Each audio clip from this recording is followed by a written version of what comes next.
Bismillahirrahmanirrahim. Assalamualaikum warahmatullahi wabarakatuh.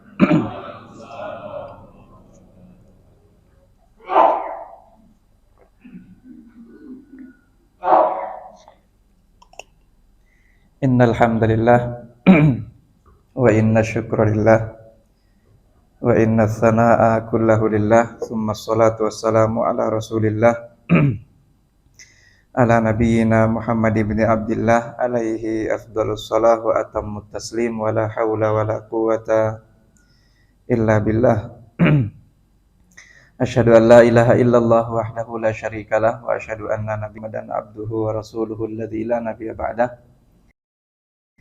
Fa innahu qad addal amanah wa ballaghar risalah wa nasahal ummah wa jahada fi sabilihi haqqa jihadihi hatta tarakana 'alal mahajjatil bayda lailuha kanahariha la yazighu anha illa halik. Allahumma 'allimna bima yanfa'una wanfa'na bima 'allamtana wa zidna ilma. Allahumma inna nas'aluka ilman nafi'a wa rizqan thayyiba wa amalan sholihan mutaqabbala. Allahumma amin. Hadirin Bapak Ibu yang dirahmati Allah, insyaallah pagi ini kita akan lanjutkan kembali kajian kita dari tafsir ayatul Quran, tafsir ayat-ayat Al-Quran, di mana di pertemuan terakhir kita sudah selesai membahas surah Al-Humazah ya. Maka insyaallah pada pagi hari ini kita akan masuk ke surah yang berikutnya, yaitu surah Al-Asr insyaallah. Surah Al-Asr ini kategorinya adalah Makkiyah. Jadi artinya surah ini diturunkan sebelum peristiwa hijrahnya Rasulullah Shallallahu Alaihi Wasallam dari Makkah menuju ke Madinah. Surah ini pendek, jumlah ayatnya cuma 3. Tapi surah ini memiliki keutamaan yang luar biasa karena surah ini sebetulnya intisari dari nasihat atau apa yang seharusnya menjadi peringatan bagi setiap hamba, atau khususnya kita orang-orang yang beriman, umat Muhammad sallallahu alaihi wasallam. Makanya kenapa sehingga kita katakan tadi bahwa surah ini meskipun singkat tapi sebetulnya ini nasihat yang sudah mencakup semuanya. Jadi kalau kita kepengen mengingatkan diri kita, mengingatkan orang lain, saudara kita, keluarga kita, maka surah ini cukup untuk menjadi pengingat itu. Makanya ada dalam satu riwayat diceritakan bahwa surah Al-Asr ini ada 2 orang sahabat, di mana 2 orang sahabat itu setiap kali ketemu, mereka tidak akan berpisah kecuali saling membacakan satu sama lain surah ini. Yang satu membacakan kepada saudaranya, yang satu lagi membacakan kepada saudaranya. Baru kemudian setelah masing-masing membacakan kepada saudaranya surah ini, baru kemudian mereka berpisah mengucapkan salam, assalamualaikum. Nah, itu keutamaannya surah ini. Jadi sekali lagi, riwayat ini menunjukkan kepada kita bahwa surah ini meskipun singkat, cuma 3 ayat, tapi dia sudah cukup untuk menjadi nasihat. Intinya mencakup semua hal yang bisa kita nasihatkan, baik untuk diri kita atau untuk orang lain, untuk saudara kita. Ini keutamaan daripada surah Al-Asr ini. Lalu selanjutnya, tidak banyak sebetulnya sababun nuzul yang menceritakan tentang hal ini. Cuman ada satu riwayat yang menceritakan, dan ini diangkat oleh Imam Ibnu Katsir di dalam kitab tafsir beliau, bahwa ketika surah ini turun, maka pada saat itu Amr bin As datang menemui seorang musyrikin Quraisy.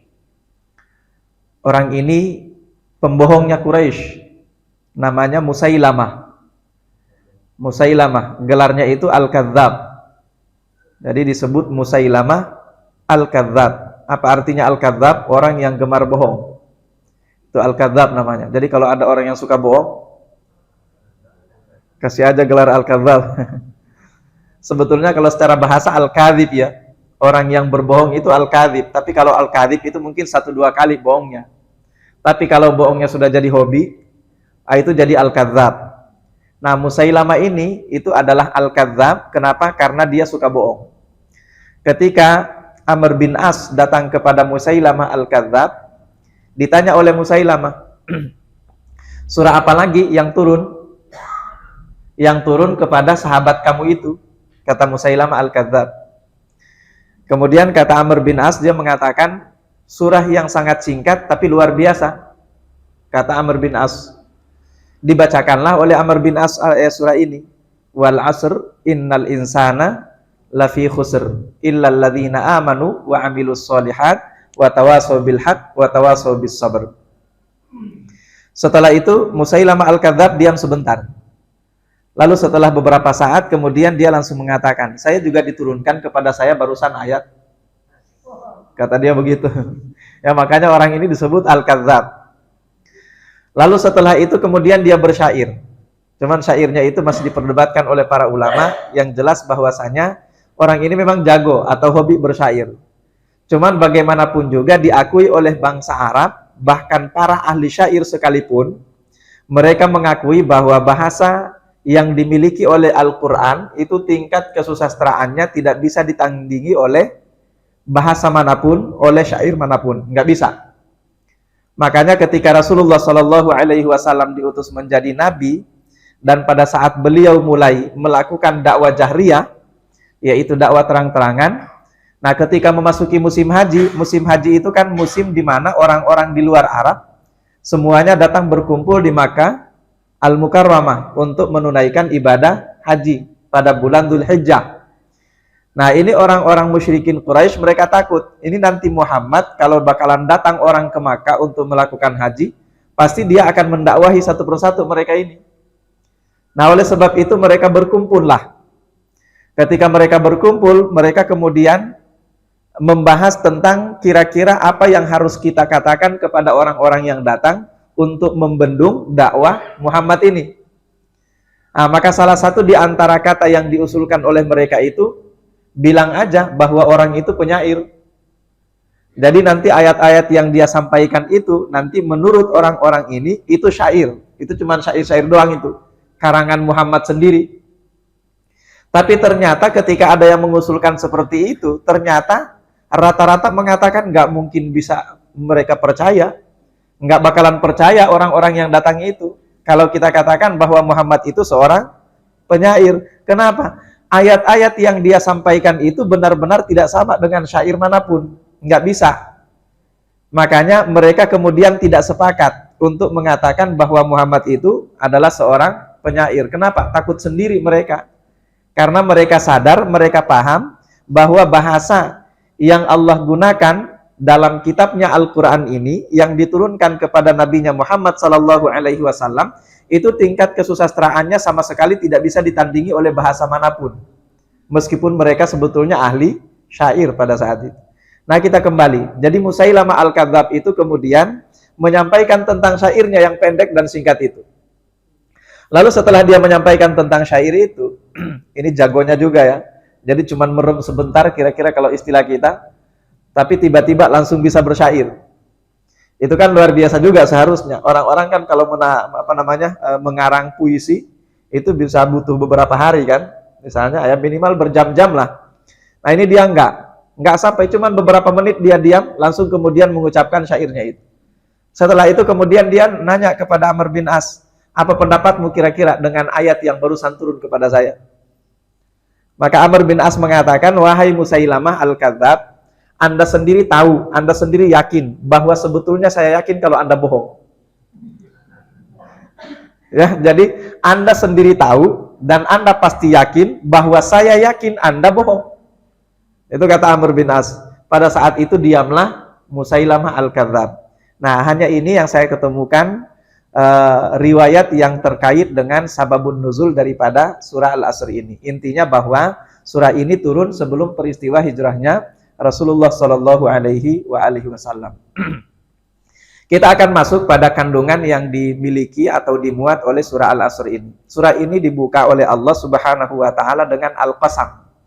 Al-Qasam itu artinya sumpah. Allah buka dengan kata wal asr, artinya demi masa. Nah, sebetulnya kalau kata Al-Asr itu memang kita artikan demi masa, demi waktu. Nah, para mufassirin juga mereka berbeda pendapat tentang makna yang sesungguhnya dari kata Al-Asr itu. Tapi sebetulnya secara bahasa kata al-asr itu yadullu ala menunjukkan waktu ma ba'da zawal, antara ba'da zawal itu zuhur. Ya, ila qubailal maghrib, sampai sebelum maghrib.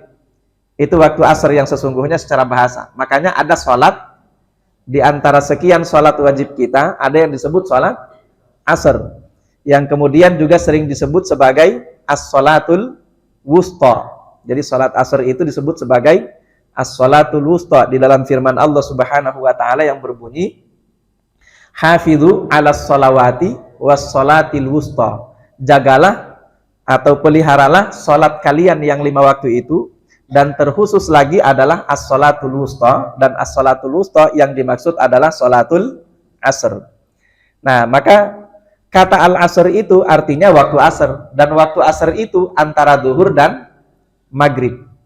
Nah, tapi sebetulnya meskipun demikian, kata al-asr ini juga sering digunakan untuk menunjukkan waktu secara umum, bahkan waktu yang lingkupnya itu jauh lebih luas ketimbang daripada hanya sekedar waktu asar. Misalnya, di dalam bahasa Arab, zaman itu juga disebut asr. Itu zaman. Makanya ada istilah al-asrul hadith, ada istilah al-asrul umawi, ada istilah al-asrul abbasi, ada istilah al-asrul khulafair rasyidin. Jadi masa pemerintahan khulafaur rasyidin dari Abu Bakar sampai Ali bin Abi Thalib itu disebut asru al-khulafair rasyidin. Bisa dipahami kira-kira ya? Itu kira berapa tahun itu masa kepemimpinan mereka? 2 tahun ditambah 12, terus 12 lagi, 24, 26, ya sekitar 20 tahun pas. Jadi masa kepemimpinan Khulafaur Rasyidin itu sekitar 20 tahun pas. Nah, itu masa kepemimpinan ini itu disebut sebagai Asru al-Khulafair Rasyidin. Lalu selanjutnya ada yang disebut sebagai Al-Asrul Umawi. Itu adalah masa pemerintahan Bani Umayyah. Lalu kemudian masa pemerintahan Bani Abbas itu disebut Al-Asru al-Abbasi. Jadi kata al-asr itu artinya adalah masa, itu artinya adalah zaman. Jadi ini kalau kita lihat dari sini, berarti lingkupnya jauh lebih luas lagi dibandingkan daripada sekedar waktu asar yang kita sebutkan di awal tadi. Lalu kemudian di antara para mufassirin ada juga mengatakan wa yuqalu lil-laili asrun walin nahari asrun. Jadi siang hari itu sering juga dikatakan atau disebut sebagai asr. Malam hari juga sering disebut sebagai asr. Nah, kemudian ada juga mengatakan wa yuqalu lil ghadati wal asyi asrani. Waktu pagi dan waktu sore itu juga sering disebut sebagai asrani, 2 asar. Nah, maka sekali lagi kalau kita lihat pendapat yang disampaikan oleh para ulama di sini, para mufassirin di sini, maka kesimpulannya al-asr itu waktunya lebih umum. Meskipun secara bahasa dia menunjukkan waktu yang antara waktu duhur dan waktu asar. Itu secara bahasa ya. Itu secara bahasa. Nah, ini makna daripada al-asr. Nah, ketika Allah Subhanahu wa taala bersumpah dengan mengatakan wal asr, para mufassirin bersepakat bahwa tidak ada satu kosakata yang digunakan oleh Allah Subhanahu wa taala untuk bersumpah kecuali menunjukkan luar biasa pentingnya kosakata yang digunakan oleh Allah itu dalam kehidupan pribadi umat manusia, khususnya kita umat Muhammad sallallahu alaihi wasallam. Nah, maka kemudian kalau kita lihat, berarti penting dong kata al-asr itu. Nah, jawabannya tentu penting. Makanya kalau kita lihat di dalam Al-Qur'an, kita akan ketemu bahwa kosakata waktu di dalam Al-Quran itu adalah kosakata yang paling banyak digunakan oleh Allah Subhanahu wa taala untuk bersumpah. Silakan kita buka Al-Quran, kita akan ketemu tentu dengan berbagai versinya ya. Kosakatanya beda-beda, tapi semuanya menunjukkan tentang makna waktu itu. Misalnya kalau di sini al-asr, waktu asar. Kemudian ada lagi wad-duha, waktu duha. Sebelum waktu duha, waktu apa sebelum duha? Was-subh, waktu subuh kan? Was-subhi idza tanaffas, itu ada waktu subuh. Kemudian sebelum subuh al-fajr ya. Wal fajr walayalin ashr. Ya, sebelum waktu al-fajr apa? Al-lail, makanya ada juga wal-lail. Kemudian selanjutnya apa lagi? Wan-nahar. Itu semua adalah kosakata yang Allah Subhanahu wa taala gunakan untuk bersumpah dan semua menunjukkan tentang potongan-potongan waktu. Nah, dari sini kita paham bahwa ternyata waktu itu sangat penting dalam kehidupan umat manusia. Nah, sekarang pertanyaannya, lalu di mana letak pentingnya? Itu yang menjadi pertanyaannya. Sebetulnya ini sudah pernah kita sampaikan ya, cuma saya nggak tahu masih pada ingat apa enggak. Itu waktu dulu-dulu sebelum kita membahas atau kita fokus membahas tentang kajian tafsir ini. Jadi letak pentingnya di mana? Letak pentingnya adalah karena sesungguhnya kehidupan kita manusia ini itu hanya sekedar kumpulan waktu. Jadi makna daripada hidup manusia itu adalah menghabiskan jatah waktu yang Allah Subhanahu wa taala berikan kepada kita masing-masing. Kan cuma itu doang. Dan masing-masing di antara umat manusia ini sudah diberi jatah waktu tersendiri oleh Allah Subhanahu wa taala yang kemudian disebut sebagai ajal. Ya, disebut sebagai ajal. Fa idza jaa ajaluha, apabila ajal itu sudah tiba atau sudah selesai, maka la yastakhiruna sa'atan wa la yastaqdimun. Tidak ada satupun di antara manusia yang bisa menundanya dan tidak ada satupun di antara manusia yang bisa mempercepatnya. Nah, jadi sebetulnya kehidupan kita umat manusia ini secara sederhana ini adalah hanya sekedar persoalan menghabiskan jatah waktu yang Allah Subhanahu wa taala berikan kepada kita yang kemudian disebut sebagai ajal itu. Tapi yang menjadi permasalahannya adalah bahwa ternyata kita mulia atau kita hina di mata Allah Subhanahu wa taala itu tergantung bagaimana cara kita menghabiskan jatah waktu yang Allah kasih itu. Kalau cara kita menghabiskan jatah waktu itu adalah cara yang baik, maka kita mulia di mata Allah Subhanahu wa taala. Sebaliknya kalau cara kita menghabiskan jatah waktu itu adalah cara yang buruk, terlalu banyak kita menghabiskan waktu kita untuk hal-hal yang sia-sia, yang tidak membawa manfaat, tidak bagi diri kita, tidak bagi keluarga kita, tidak bagi saudara-saudara kita, maka itu adalah cara yang buruk yang akan menghantarkan kita menjadi manusia yang paling hina di sisi Allah Subhanahu wa taala. Perhatikan Rasulullah sallallahu alaihi wasallam bersabda ketika beliau ditanya tentang khairun nas. Siapakah manusia yang terbaik itu wahai Rasulullah? Beliau menjawab man tala umruhu wa hasuna amaluhu. Manusia terbaik itu adalah siapa yang diberi jatah waktu oleh Allah yang panjang yang disebut sebagai ajal tadi, lalu hasuna amaluhu. Cara dia menghabiskan jatah waktu itu adalah cara yang baik. Sebaliknya ketika Rasulullah ditanya, siapakah syarrun nas? Man huwa syarrun nas? Siapakah seburuk-buruknya manusia di mata Allah itu?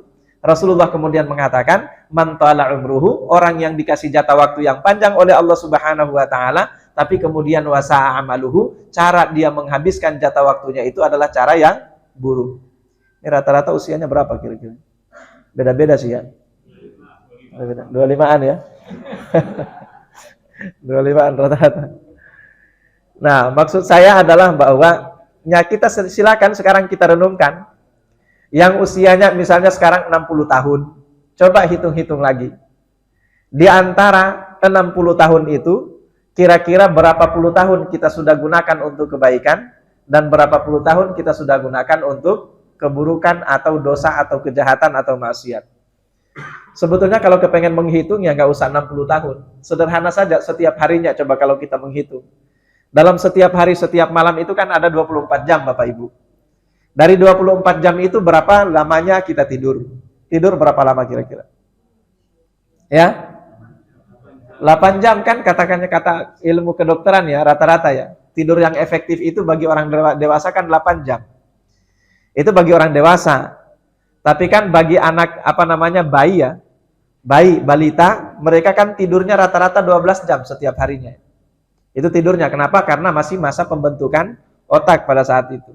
Jadi mereka butuh tidur 12 jam. Berarti 5 tahun pertama dari usia kita, tidur kita rata-rata 12 jam. Separuh dari usia kita, Pak.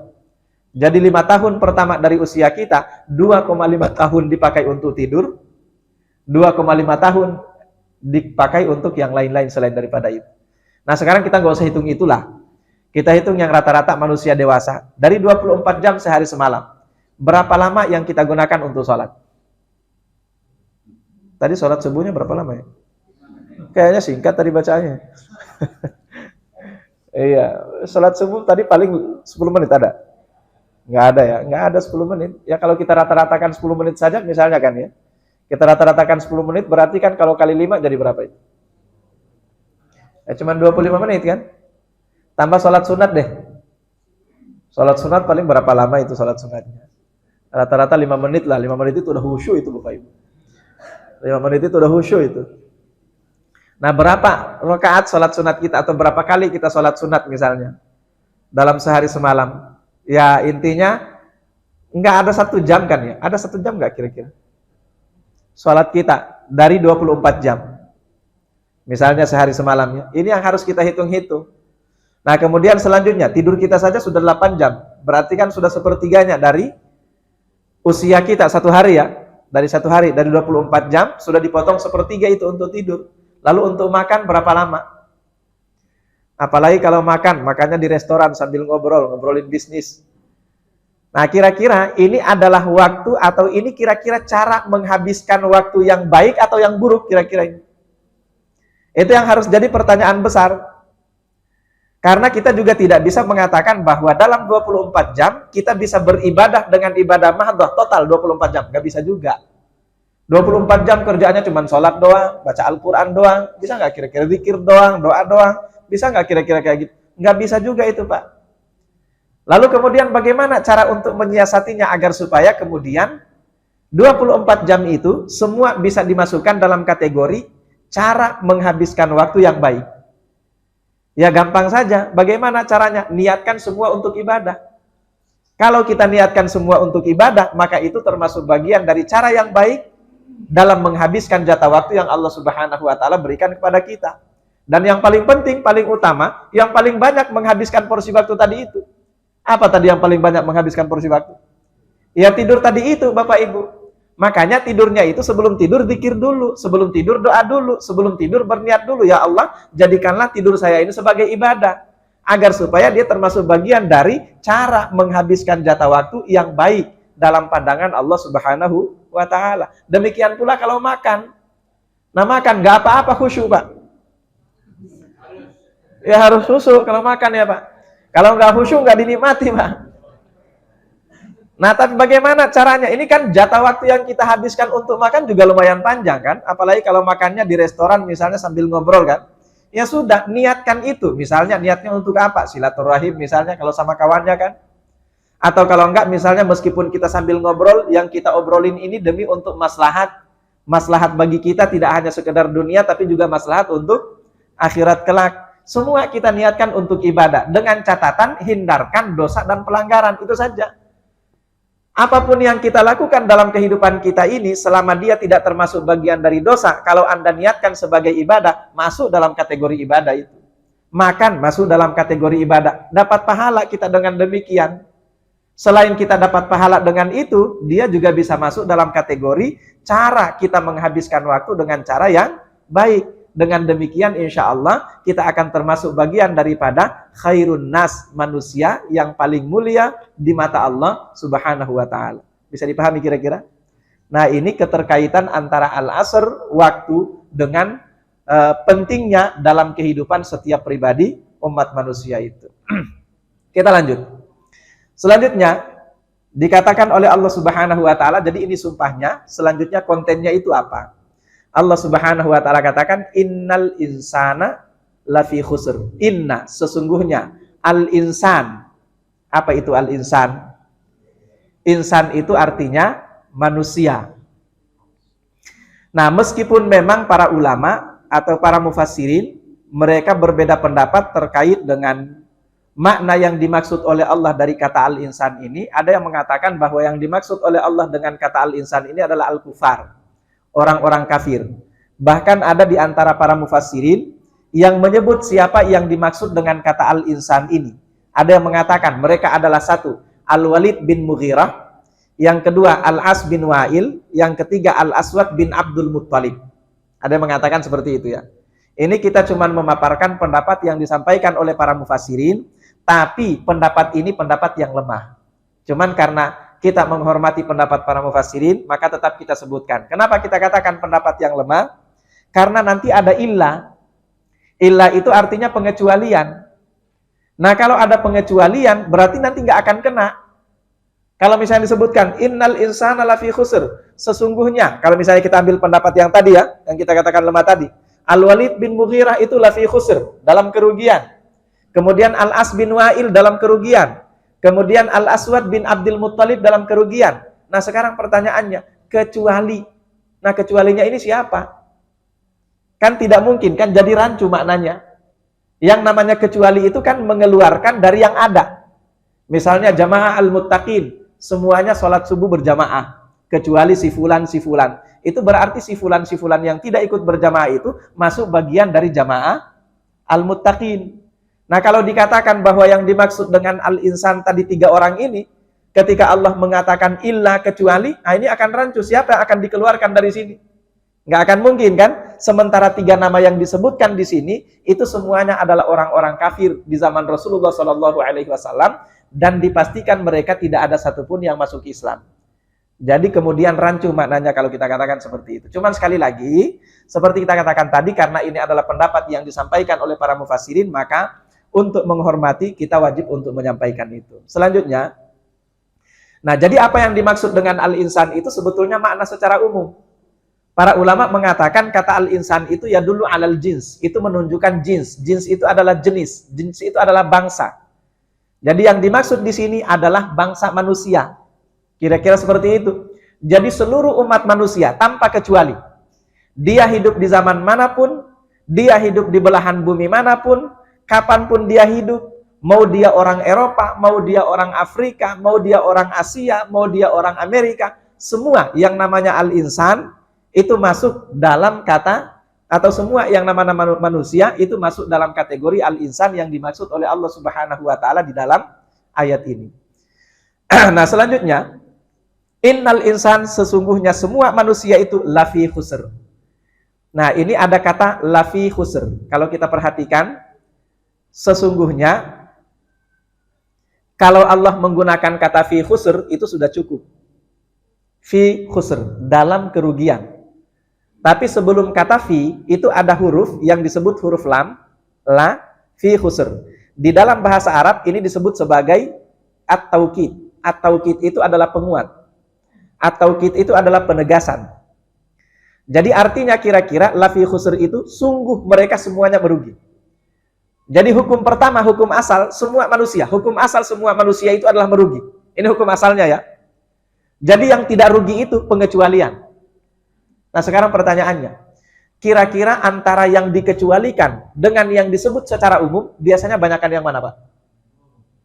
Banyakan yang umum kan? Pengecualian itu biasanya sedikit, Pak. Biasanya kayak gitu. Nah, berarti kalau demikian, berarti bisa kita simpulkan bahwa yang rugi itu jauh lebih banyak dibandingkan yang untung. Nah, memang seperti itu adanya.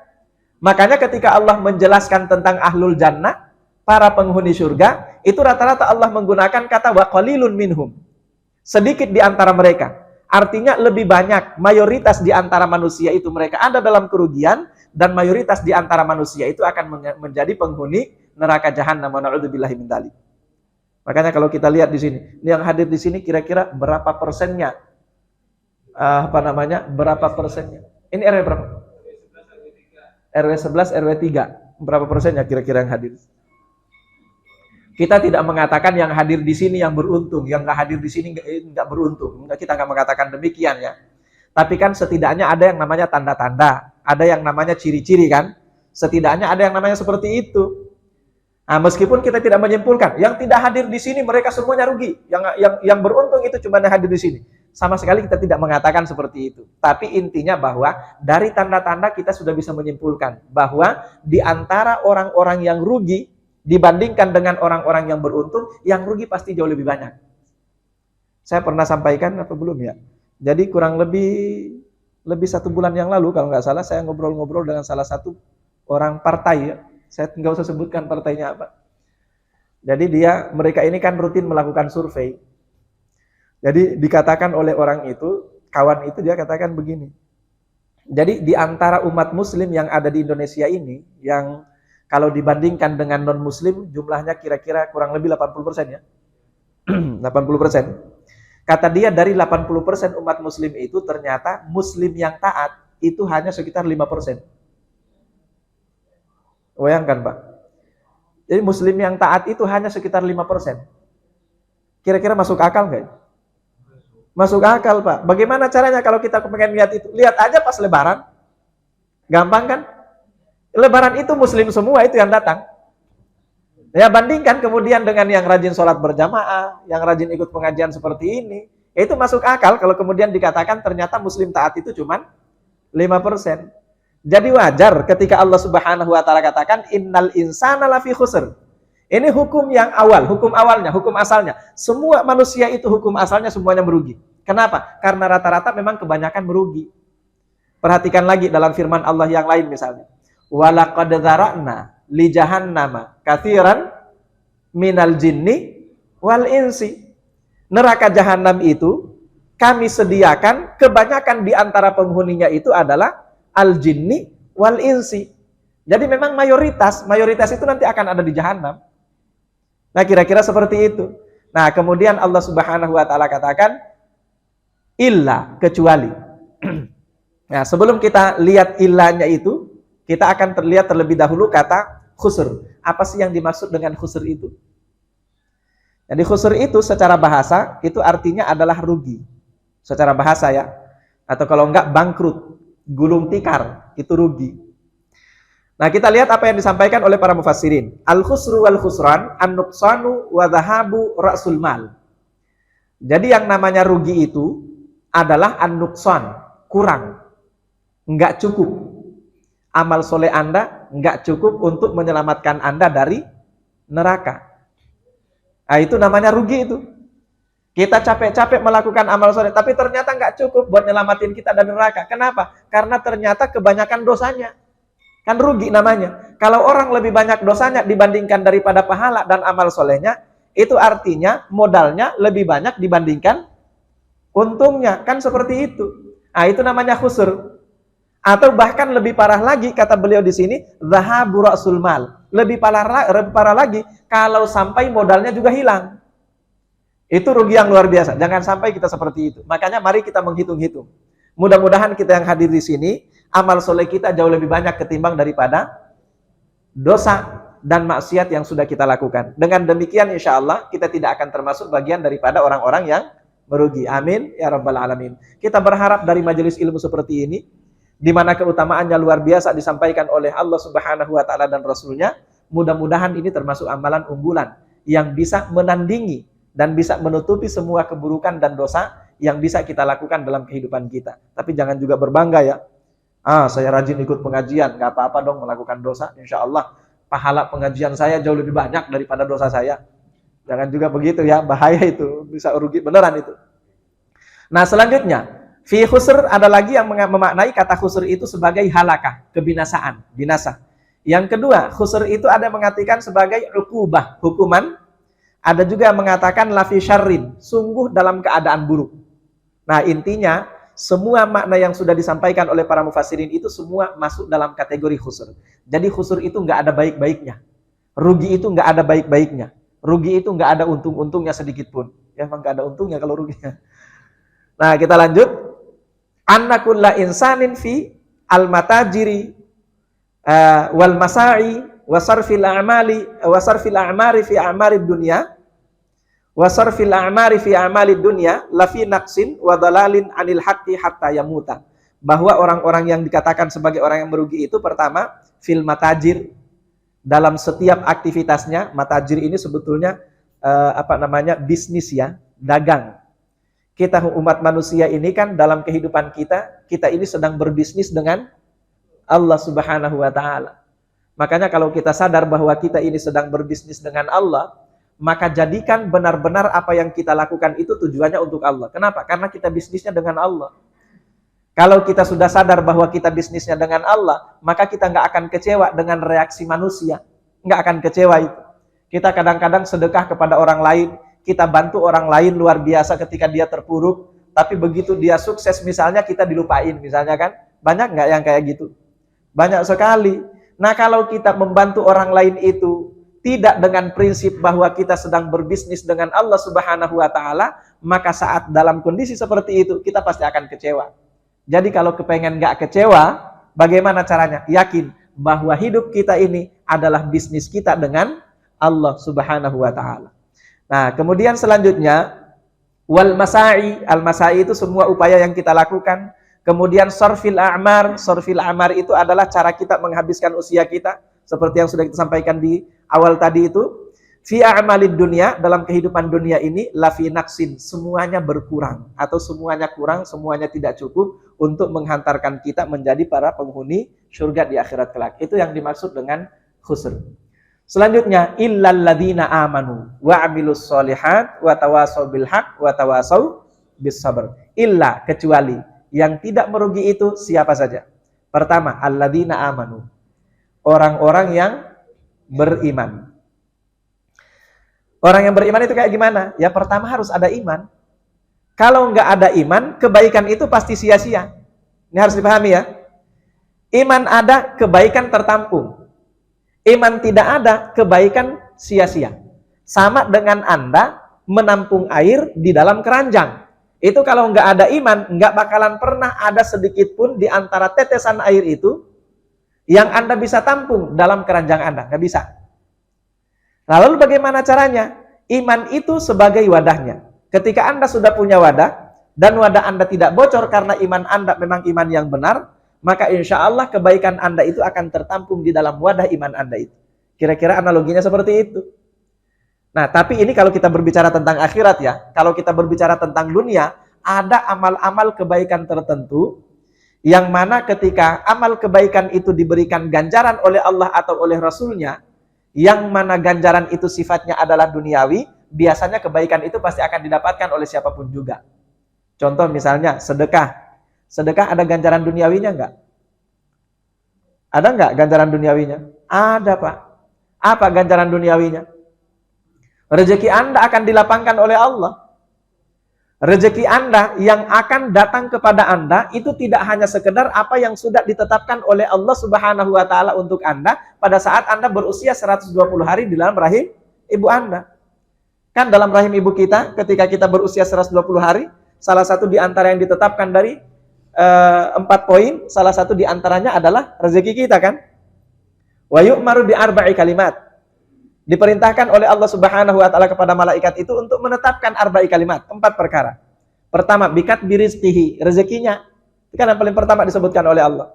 Nah, jamaah yang dimuliakan Allah, rezeki yang sudah ditetapkan oleh Allah Subhanahu wa taala yang dimaksud di dalam hadis ini, itulah yang akan diperoleh semua manusia, mau kafir, mau beriman, mau ahli ibadah, mau ahli maksiat, itu pasti akan datang kepada dia semuanya. Yang sudah ditetapkan ini. Tapi ada rezeki yang belum ditetapkan oleh Allah pada saat kita berusia 120 hari itu dalam rahim ibu kita. Itu ada, Pak. Dan inilah yang akan berkembang ketika kita berbaik-baik kepada Allah Subhanahu wa taala. Itu akan ditambahkan. Makanya ada salah satu di antara sabda Rasulullah mengatakan begini, "Man kanatid dunya akbar hammihi." Barang siapa yang dunia menjadi tujuan utama dalam kehidupannya, maka salah satu di antara resikonya kata Rasulullah, walam ya'tihi minad dunya illa ma kutiba lahu. Tidak akan datang rezekinya yang sudah ditetapkan untuk dia dari kehidupan dunia ini illa ma kutiba lahu, kecuali sekedar apa yang sudah ditetapkan oleh Allah untuk dia pada saat dia berusia 120 hari di dalam rahim ibunya. Bisa dipahami kira-kira? Itu kalau dunia menjadi cita-cita utamanya. Tapi kalau akhirat menjadi cita-cita utamanya, yang akan datang dari rezeki kita adalah apa yang sudah ditetapkan tadi dan ditambahkan lagi oleh Allah Subhanahu wa taala, jauh berlimpah dibandingkan daripada apa yang sudah ditetapkan oleh Allah Subhanahu wa taala untuk kita itu. Sekarang kita kembali kepada persoalan ini. Jadi, orang-orang yang tanpa iman, kebaikannya itu adalah habaan mansura, seperti debu yang diterbangkan oleh angin. Nggak ada bekas sama sekali. Itu ya. Tapi ini berbicara tentang konsep akhirat. Kalau kita berbicara tentang konsep dunia, kebaikan yang dilakukan oleh orang-orang kafir, orang-orang tidak punya iman, itu tetap dapat manfaat dunia. Makanya orang-orang yang rajin bersedekah, meskipun dia orang kafir, dia pasti akan dapat imbalan dunianya. Biasanya kalau dia rajin bantu orang lain, biasanya dia pasti kaya. Biasanya kayak gitu, Pak. Lancar rezekinya. Kenapa? Karena itu imbalan duniawi. Tapi pertanyaannya, apakah dia dapat pahala untuk menyelamatkan dia di akhirat kelak? Nggak akan pernah sama sekali. Kenapa? Karena habaan mansura. Kebaikannya itu adalah seperti debu yang diterbangkan oleh angin. Dalam surah An-Nur Allah tegaskan, walladzina kafaru, kata Allah, dan orang-orang kafir itu, a'maluhum, amal kebaikan mereka, kasarabin biqi'ah, itu sama persis seperti fata morgana. Yahsabuhu dham'anu ma'a, orang-orang mengira itu adalah air, fa idza ja'athu lam yajidhu syai'a, tapi ketika dia mendatanginya, dia tidak menemukan apa-apa di sana. Itu perumpamaan amal-amal kebaikan yang dilakukan oleh orang tanpa iman. Tapi sekali lagi ini konsepnya untuk di akhirat kelak. Bisa dipahami kira-kira ya? Itu yang dikatakan sebagai orang beriman tidak ada manfaat amal kebaikannya. Jadi yang paling pertama harus ada iman. Lalu kemudian yang kedua, wa amilus sholihat, melakukan amal soleh. Amal soleh itu seperti apa? Ya banyak amal soleh itu. Amal soleh itu semua kebaikan yang bisa kita lakukan itu disebut sebagai amal soleh. Satu. Lalu yang kedua, amal soleh itu adalah semua apa yang Anda lakukan yang sifatnya duniawi tapi tidak ada unsur maksiat di dalamnya. Itu masuk bagian daripada amal soleh. Itu yang kedua ya. Lalu yang ketiga, amal soleh itu ternyata juga memiliki sifat. Sifatnya apa? Solihun li nafsihi, muslihun li ghairihi. Ini yang harus diingat lagi nih. Ini yang harus diingat lagi. Ternyata amal soleh itu sifatnya harus solihun li nafsihi, muslihun li ghairihi. Baik untuk diri orang yang melakukannya, tapi juga baik untuk orang-orang lain di sekitar dia. Itu namanya amal soleh. Jadi kalau ada orang melakukan amal kebaikan hanya sekedar baik untuk dirinya, tapi tidak baik untuk orang lain, itu nggak masuk dalam kategori amal soleh. Bisa dipahami kira-kira?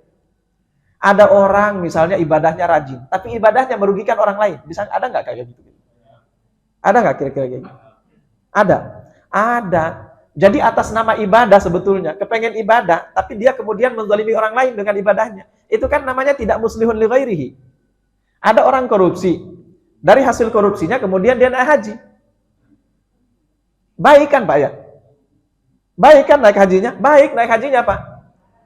Tapi kan naik hajinya itu dari dana menzalimi orang lain kan? Nah, dari dana menzalimi orang lain, ini bukan muslihun li ghairihi namanya. Nah, termasuk diantaranya sebetulnya ketika Anda, misalnya ya, Anda hanya fokus dengan kebaikan hubungan Anda dengan Allah Subhanahu wa Ta'ala. Sehingga kemudian ada orang di sekitar Anda tidak tersentuh nasihat dan dakwah Anda. Itu bukan soleh namanya, Pak.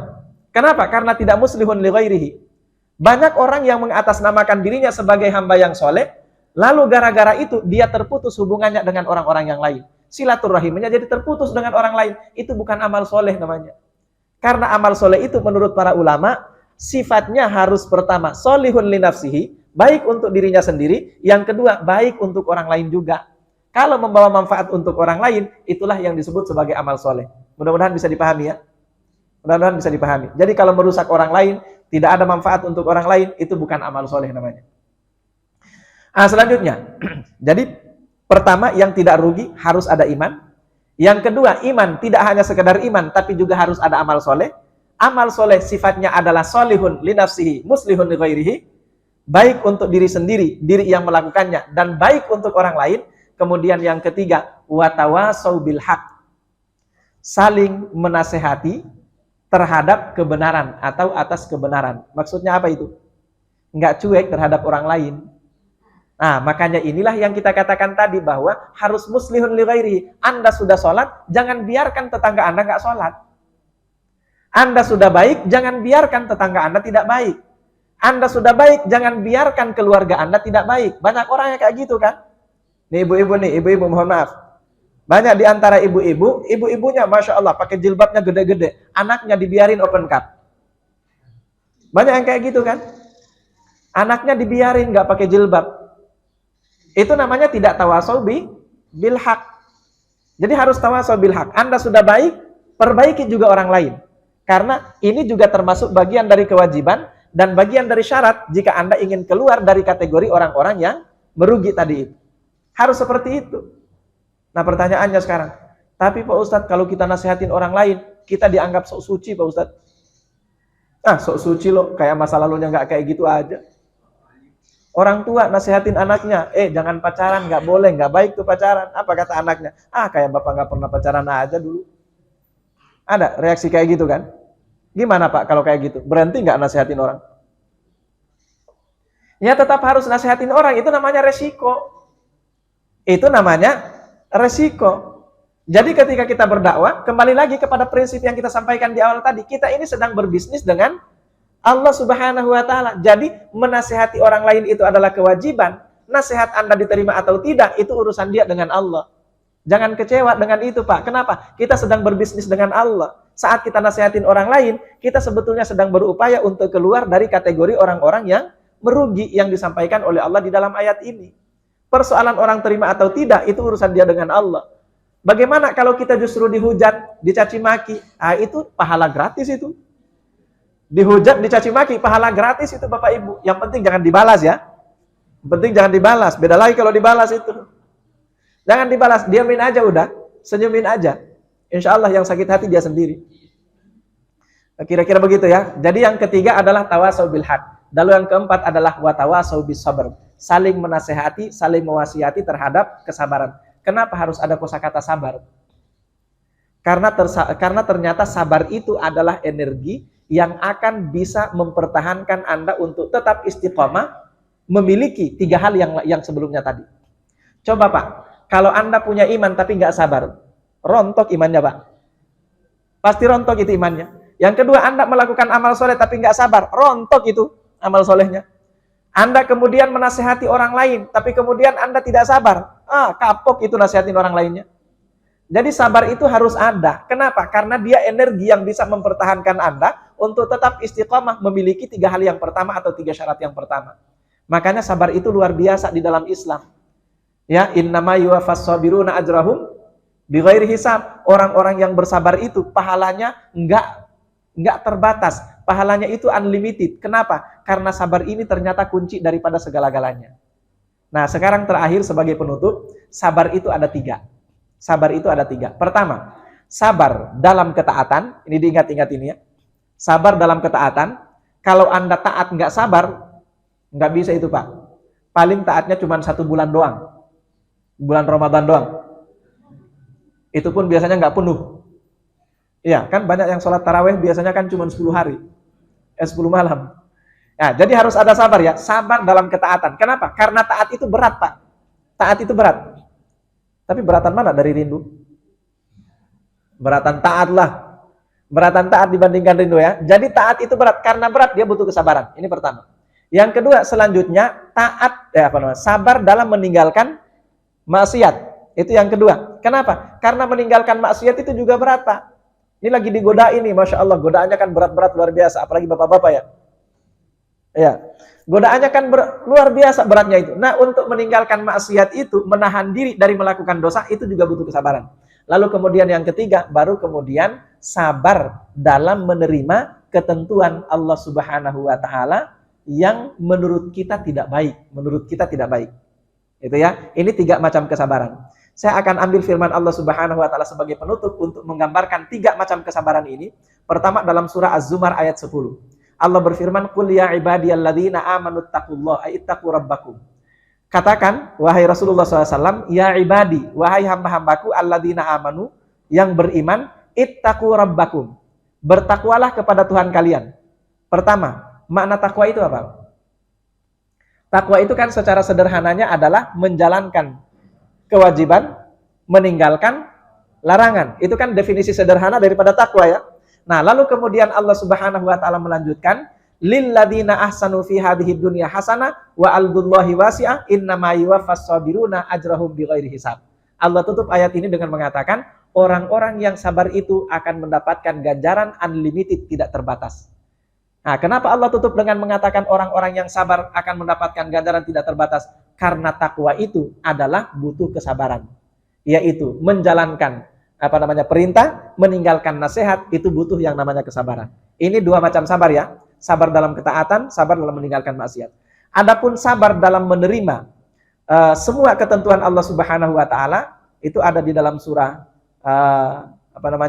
Luqman ayat 17, ya bunayya, wahai putraku, aqimis sholata. Dirikanlah salat, wa'mur bil ma'ruf, dan ajaklah orang untuk melakukan kebaikan, wanha 'anil munkar, dan cegahlah orang dari melakukan kemungkaran, wasbir ala ma asobaka, dan bersabarlah terhadap apapun yang menimpamu. Ini artinya menimpa kita, sesuatu yang menurut kita nggak baik, sabar untuk menerima itu. Kemudian kata Allah Subhanahu wa taala, inna dzalika min azmil umur, sesungguhnya itu adalah perkara yang luar biasa besarnya, kata Allah Subhanahu wa taala. Ini 3 macam kesabaran. Mudah-mudahan dengan ini kita akan senantiasa mendapatkan pencerahan, dan mudah-mudahan dengan ini akan menjadi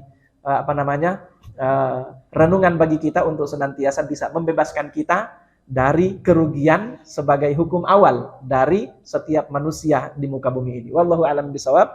Cukup sekian apa yang bisa kami sampaikan, lebih dan kurangnya mohon dimaafkan. Dan mohon maaf ini sudah lebih waktunya, lebih dari syuruk. Dan ada pertanyaan sebelum ditutup? Atau langsung ditutup? Langsung ditutup atau ada pertanyaan?